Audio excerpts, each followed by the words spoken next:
Police officers sure are law enforcement officials who are tasked with maintaining public order, protecting individuals and property, and preventing and investigating crime. However, there have been instances where police officers have abused their power, used excessive force, and violated people's rights, particularly those from marginalized communities. Oh, somebody help me! These actions can lead to distrust and fear of law enforcement, exacerbating already strained relationships between the police and the communities they serve. But can they exploit such power? What are the legal penalties if they do so? And if the police abuse his here power, would they be treated differently?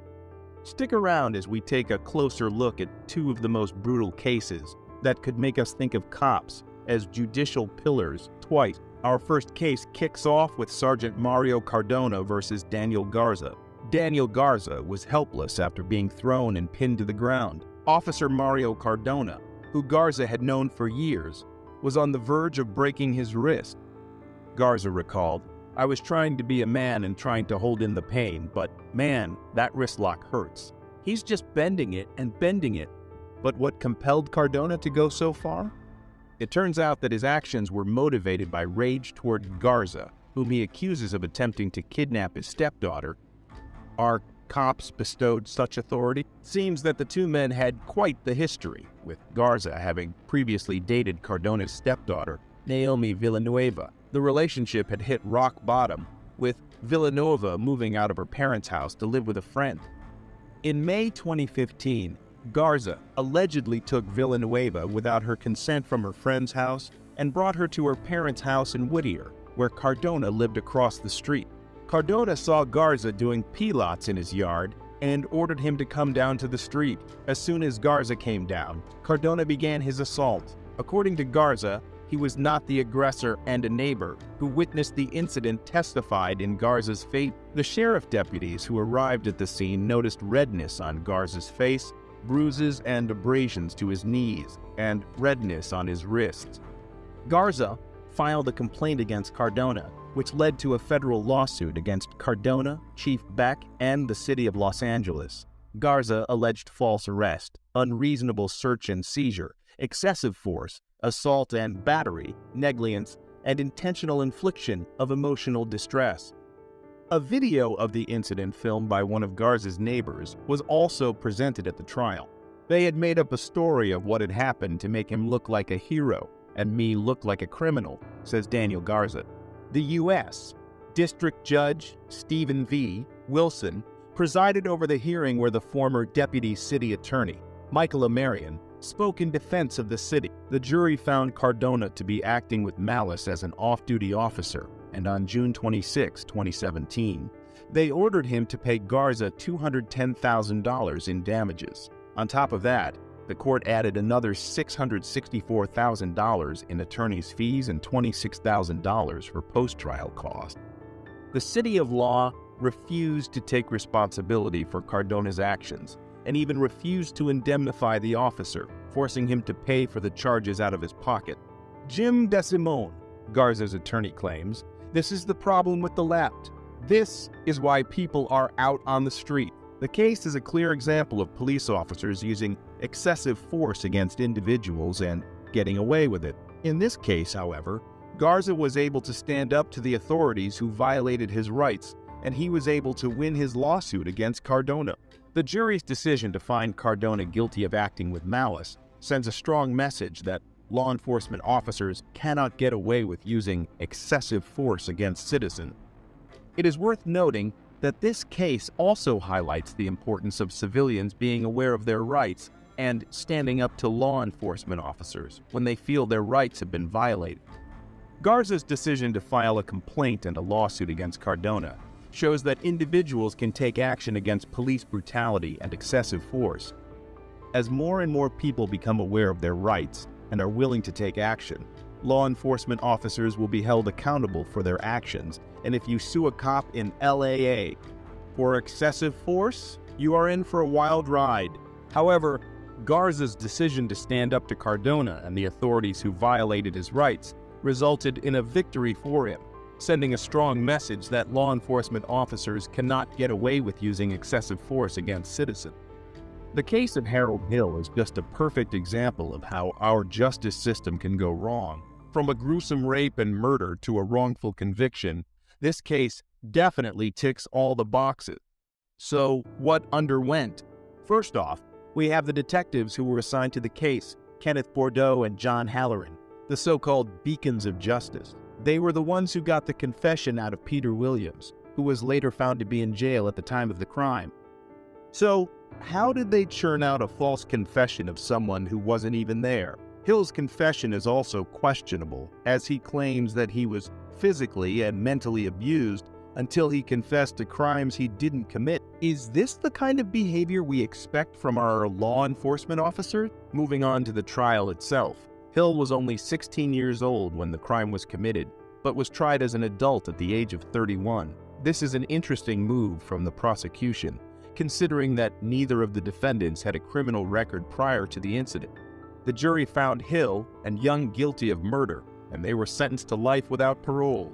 But 13 long years later, DNA tests revealed that the hair found at the crime scene and the cellular materials under Kathy Morgan's fingernails didn't match either of the defendants. Think of the agony Hill went through for something he didn't do. What made Hill hold on to his life is still astonishing.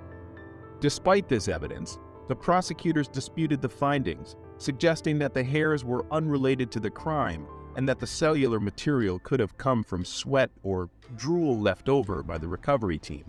It's shocking that the prosecutors were so stubborn, even in the face of such clear evidence. Harold and Young were eventually released from prison, but tragedy struck when Young was killed in a hit-and-run incident. Hill, however, filed a complaint against the city of Chicago, the police, and the two detectives involved in the case, accusing them of forcing a confession and violating his civil rights. The case was settled for $1.25 million, with Hill receiving $500,000 and the rest going to attorney's fees. It's surprising that the detectives were only asked to pay a measly $7,500 each for their part in this whole debacle. Do you think that is bad? Wait till you hear this. It's also worth noting that Hill was later convicted again for an unrelated armed robbery charge and is currently serving 27 years in prison. But despite this, it's clear that the justice system failed Harold Hill in the past. This case highlights the importance of reforming our justice system to ensure that wrongful convictions don't occur, and that those who abuse their power are held accountable. The case of Harold Hill is a tragedy of errors, starting from the investigation to the trial and subsequent conviction. Being wrongfully imprisoned for 13 years, Hill was not awarded a chance to conform to life outside because he was turned into a criminal by the system. The system absolutely messed the hell out of him, and the cops only paid $7,500 each. When cops do what they did, they need to be locked away for at least as long as the victims they put in jail. What do you think of these cases? Which do you think is most unfair? Sound off in the comments below and make sure to let us know if we missed out on anything. While you are at it, make sure to hit that subscribe and leave a like to never miss an update from us.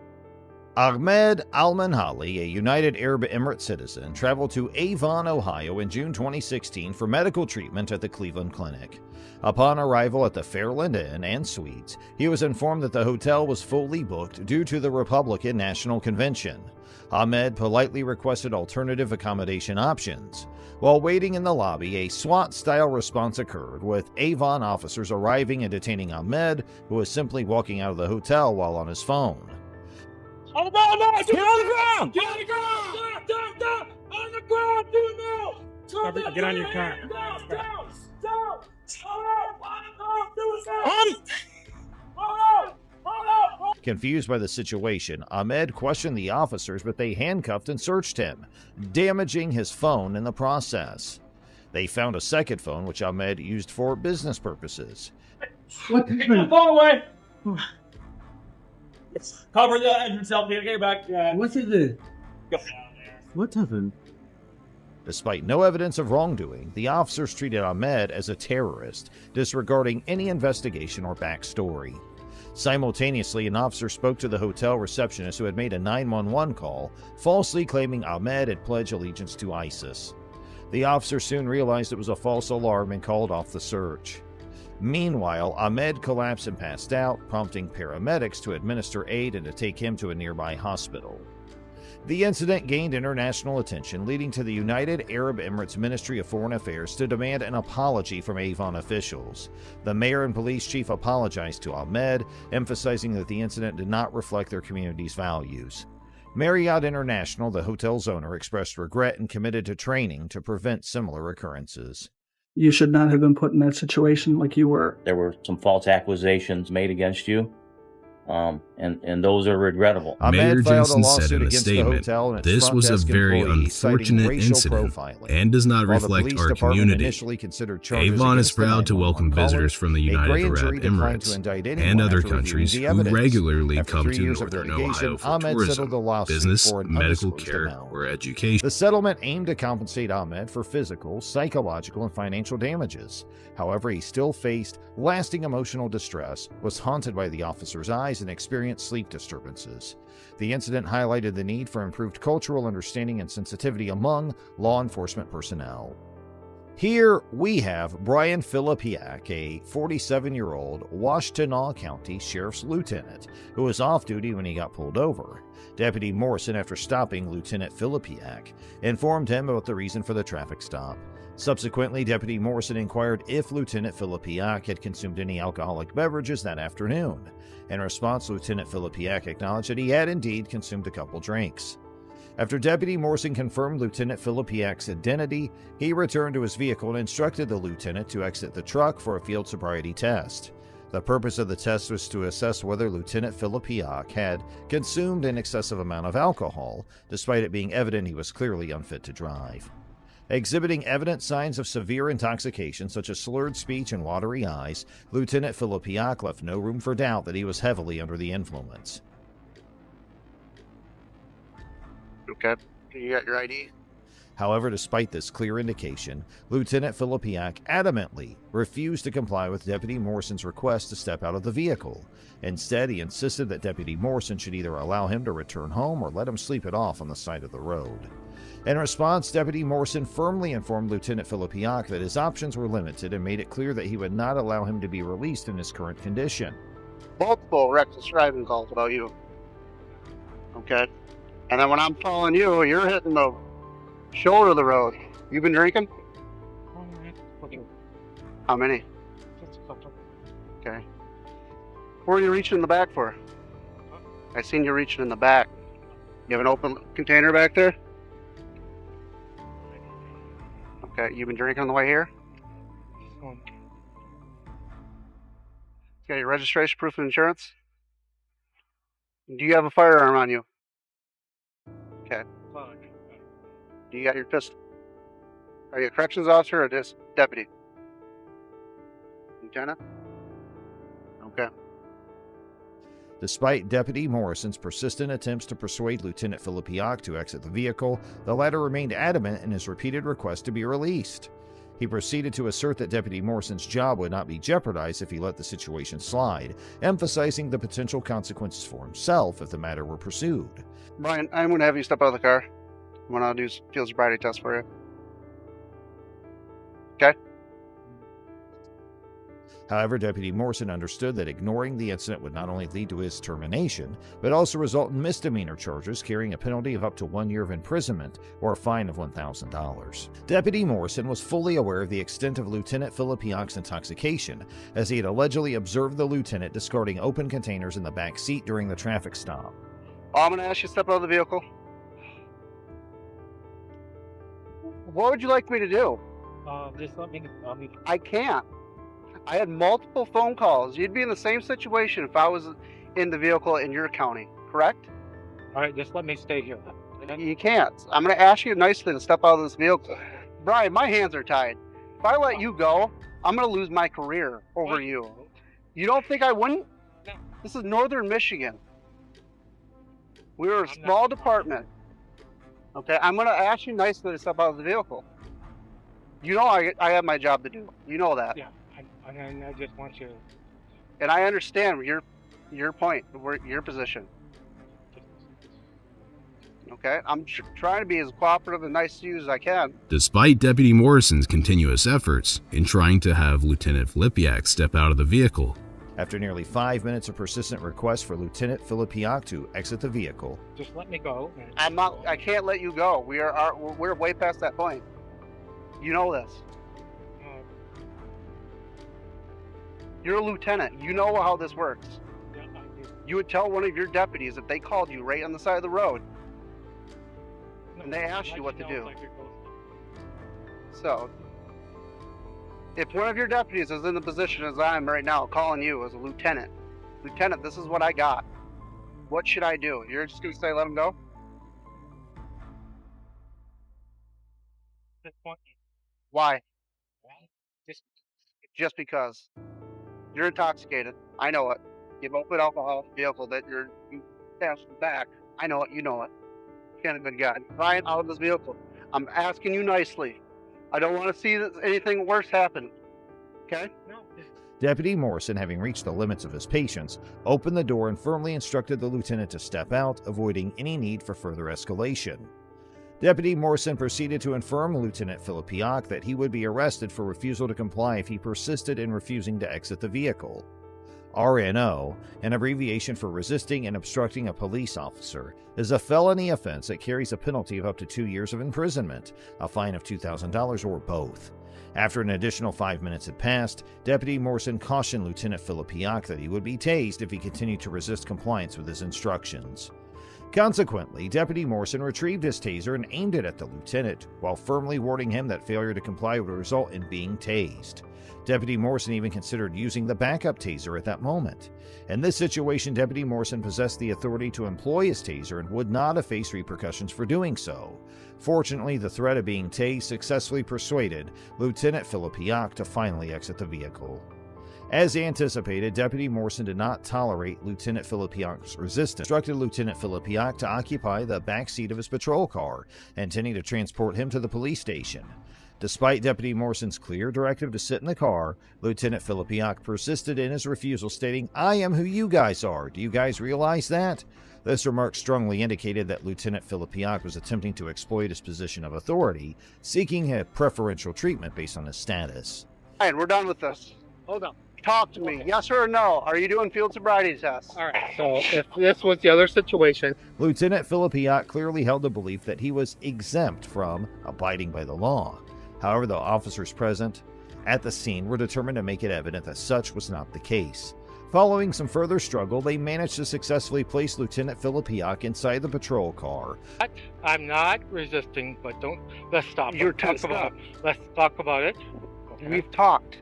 I don't want to put you on the ground. No, I don't want to want make do this worse. All right, I will just sleep it off. You're, Dude, stop it right now. You know? Stop it. Allowing for his transportation to the police station where he would face the consequences of his actions. Subsequent breath tests conducted at the police station revealed that Filipiak's blood alcohol level registered at 0.28 and 0.27%. For context, the legal limit for operating a motor vehicle in the United States is a mere 0.08%. What happens? We're going to take you to the jail and ask for a data master. And if you refuse that, we're going to get a search warrant for your blood. Brian, have a seat. stop, guys. Hold on. Therefore, Lieutenant Filipiak's blood alcohol concentration was over 3 times the legal limit, subjecting him to Michigan State's super drunk law, which carries penalties of up to 180 days in jail, fines of up to $700, and up to 360 hours of community service. So it's time to watch our next case. On July 26, 2021, the Orangeburg Department of Public Safety received a distress call from a female resident of Colton Village Townhomes in Orangeburg, South Carolina. The caller reported that a man was vigorously banging on her door and window, attempting to gain entry. Furthermore, she alleged that the man possessed a firearm tucked into the waistband of his jean shorts. In response, dispatch promptly directed all officers in the vicinity to respond without delay. Officer David Lance Dukes arrived as the first responder at the scene. With his firearm drawn, Officer Dukes exited his patrol car and proceeded to instruct a 58-year-old disabled man, along with his cousin, DeMario Julian, to immediately lie on the ground. At this juncture, it was evident from the body camera footage that Mr. Gillard was complying with Officer Duke's commands. The recording captured Mr. Gillard raising his hands in the air and proceeding to lower himself onto his hands and knees as directed by the officer. However, before Mr. Gillard could fully assume the prone position on the ground, Officer Dukes unexpectedly and forcefully stomped on Mr. Gillard's neck. The impact caused Mr. Gillard's head to forcefully strike the pavement, resulting in a bruised forehead. Subsequent investigations revealed that Mr. Gillard's delay in complying was due to the presence of metal rods and pins in his leg and hip as a result of a previous injury. Following the aggressive act, Officer Dukes promptly restrained Mr. Gillard by placing him in handcuffs. Immediately afterward, Officer Dukes informed a second officer at the scene that there should be a gun behind Mr. Gillard, suggesting that Mr. Gillard had allegedly left a firearm behind the white SUV where he had been positioned prior to the confrontation. There's a gun behind me. There's a gun, I believe, behind me. I ain't got no gun there. Mr. Gillard assured Officer Dukes that there was no gun present, and upon a quick examination, the second officer confirmed the absence of any firearm. Officer Dukes proceeded to conduct a search of Mr. Gillard's person, accusing him of failing to comply with orders. However, as evident in the earlier body camera footage, Mr. Gillard had been complying with Officer Dukes' commands from the beginning. Not once did Mr. Gillard exhibit any behavior it could be perceived as a threat, thereby negating Officer Dukes' justification for excusing excessive force against him. Once Officer Dukes ensured that Mr. Gillard did not possess a firearm, he decided to search the vicinity of the SUV himself in hopes of locating the alleged weapon. It swiftly became apparent that there was no gun to be found. Instead, it was discovered that Mr. Gillard had been carrying a stick wrapped in shiny silver tape, which he typically used as protection against aggressive stray dogs. Officer Dukes and the second officer helped Mr. Gillard back up onto his feet, at which point he began expressing his dissatisfaction regarding the unnecessary impact of his head on the concrete. The visible injury to Mr. Gillard's forehead, marked by a bruise and swelling, further supported his claim. In response to Mr. Gillard's confrontation regarding the incident, Officer Dukes provided a reply. At this point, it became apparent that Mr. Gillard was in need of medical attention. However, neither of the officers present on the scene initially took this into consideration. Fortunately, Officer Queenie Polidor arrived and promptly recognized the necessity for emergency medical services, requesting EMS assistance. As Mr. Gillard continued to express his grievances regarding the incident, Officer Dukes approached Officer Polidor and another responding officer to inform them about the situation. However, Officer Dukes' account was far from truthful. He claimed that when Mr. Gillard walked in front of the SUV, he believed Mr. Gillard was carrying a gun and repeatedly instructed him to drop it. Officer Dukes made further allegations claiming Mr. Gillard had his hands in his pockets and repeatedly ignored requests to show his hands. However, the body camera footage once again contradicted Officer Dukes' statements. He was in front of the car when I came up, and he was walking like this. And I thought it was a gun at first. I said, drop the gun, drop the gun, drop the gun, drop the gun. I had him at gunpoint. Clearly showing Mr. Gillard complying with the orders by keeping his hands raised above his head. Officer Dukes mentioned to a fellow officer that he wanted to take the stick as evidence, stating that it was the reason for his actions. In response, the fellow officer promptly questioned the necessity of using the stick as evidence, pointing out that the body camera footage would suffice. EMS arrived at the scene to attend to Mr. Gillard's condition.